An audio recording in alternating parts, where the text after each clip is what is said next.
Olá, continuando o estudo de Romanos, começamos hoje o capítulo 2, a parte 1, e eu intitulei esse capítulo de O Justo Juízo de Deus.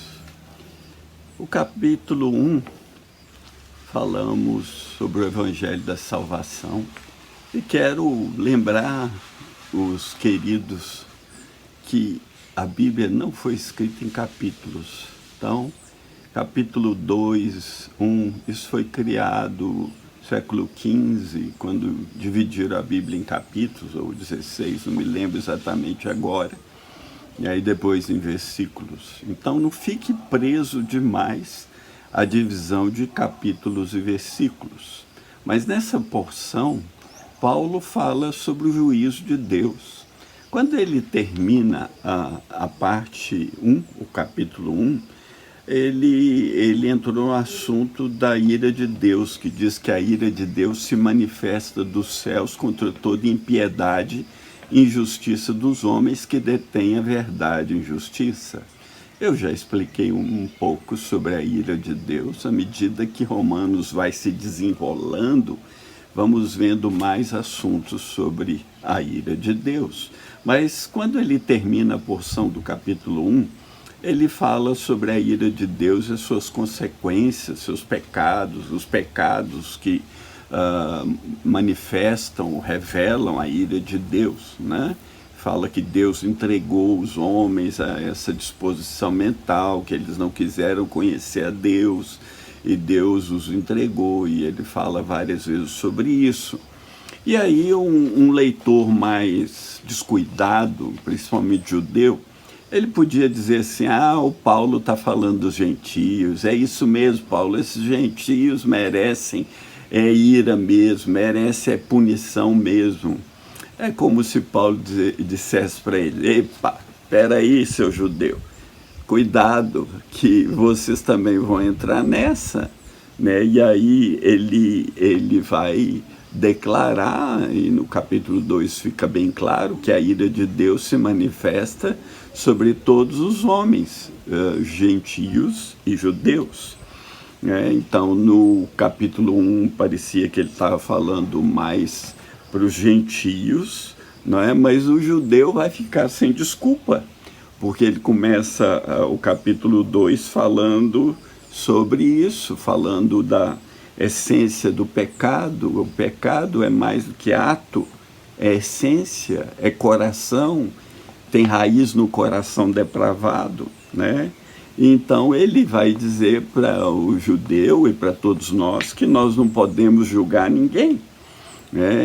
Exemplos da Bíblia claros, como Davi, né, quando pecou lá com Batseba e ele escondeu o pecado e ele causou a morte do marido dela, Urias e tudo.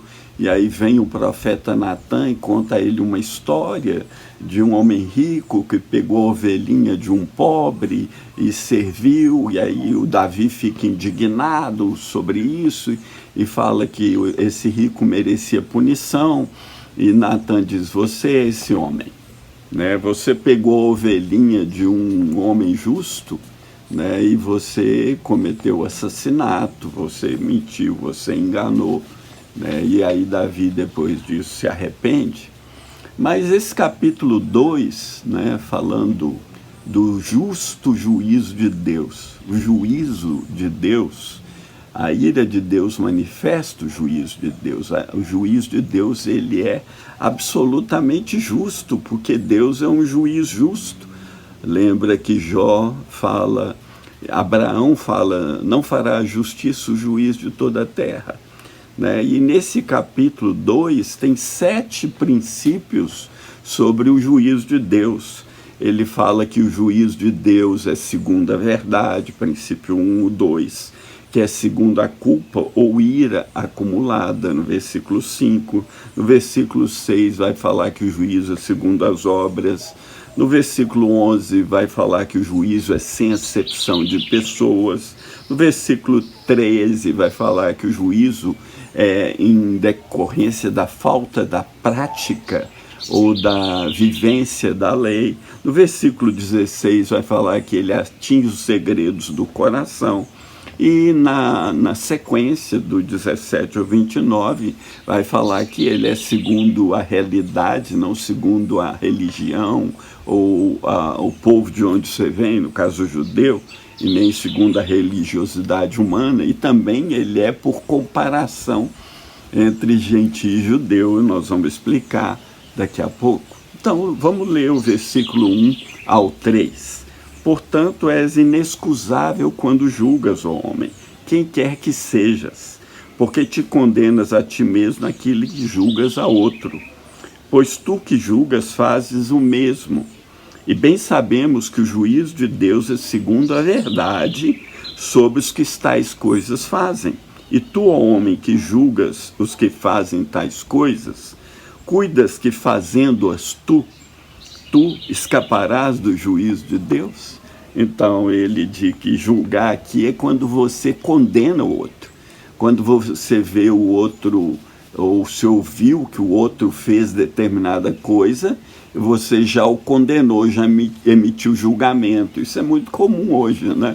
Quando a mídia fala de alguém que cometeu um crime, etc., e aí a nação e muita gente logo julga aquele cara culpado, sem antes ele ter sido julgado, né, pelos juízes. Então aqui o julgamento ele é independente de ser gentio ou de ser judeu, né, porque Jesus tinha dito em Mateus 7:1 o seguinte: não julgueis para não ser julgados, porque com o juízo com que julgardes, sereis julgados, e com a medida com que tiverdes medido, vos hão de medir a vós.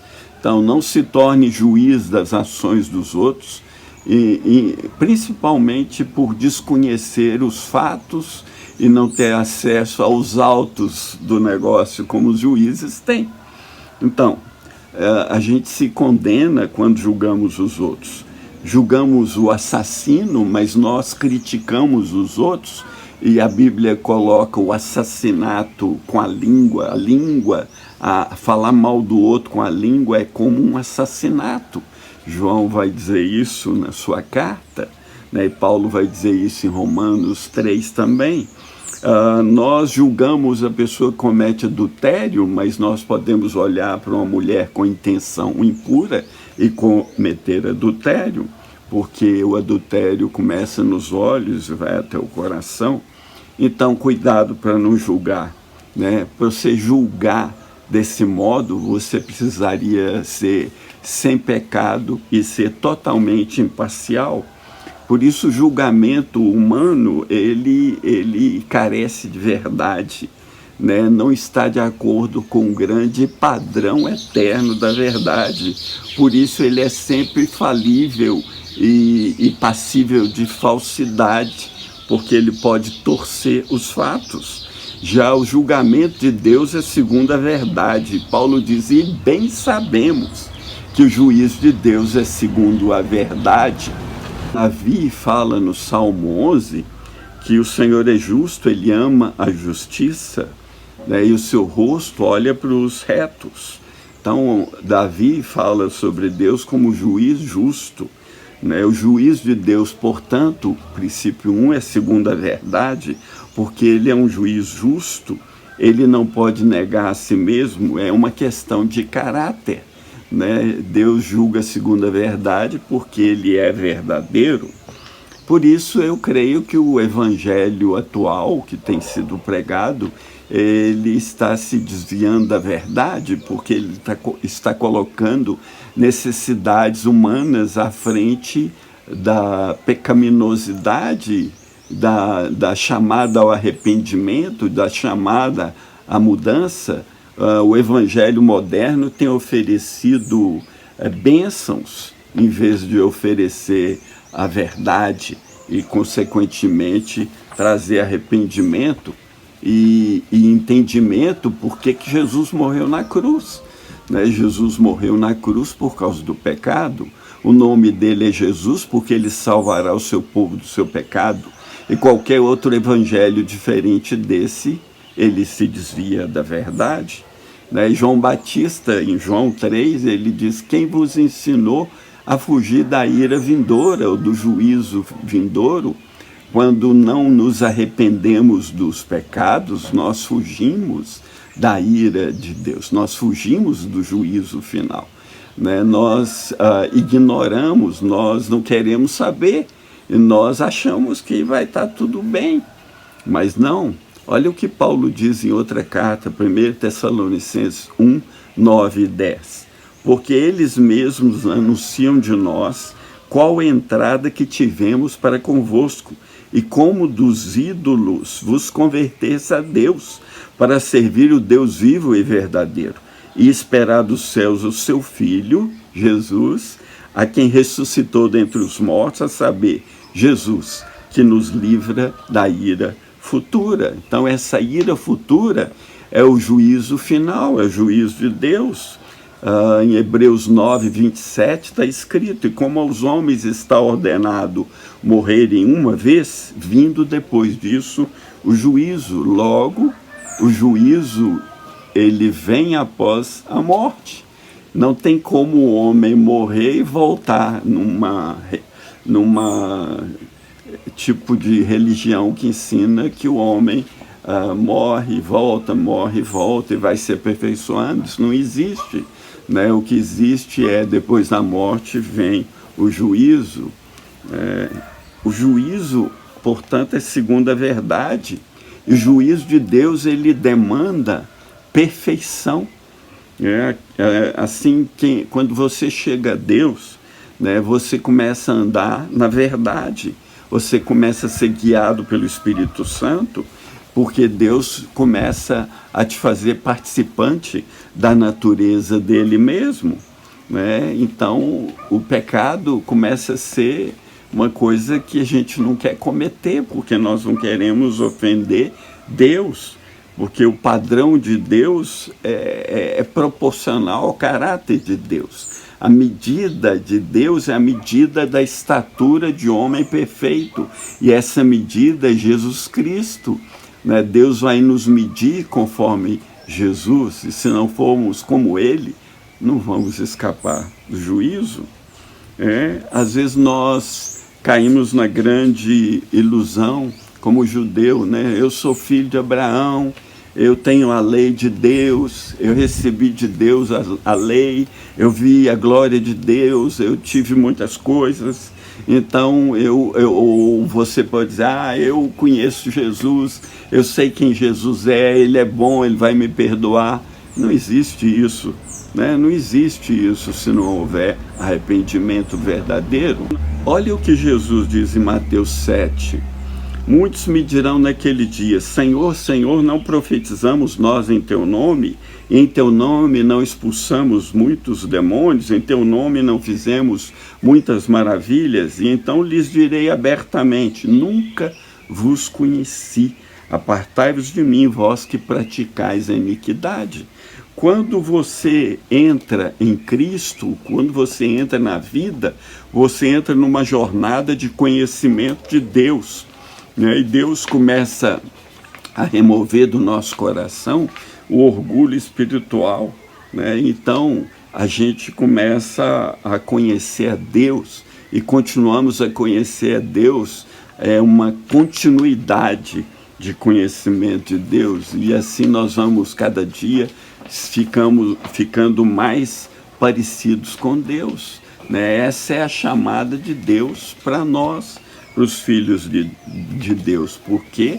Porque o julgamento, o juízo de Deus é segundo a verdade, né? Nós precisamos aprender a sermos verdadeiros e fiéis, como Ele é verdadeiro e fiel. Essa é a primeira parte. Então, compartilha, dê um like e vamos em frente, em nome de Jesus. Compartilha, dê um like aí no vídeo, né? Estuda a palavra de Deus, estuda Romanos, e um grande abraço.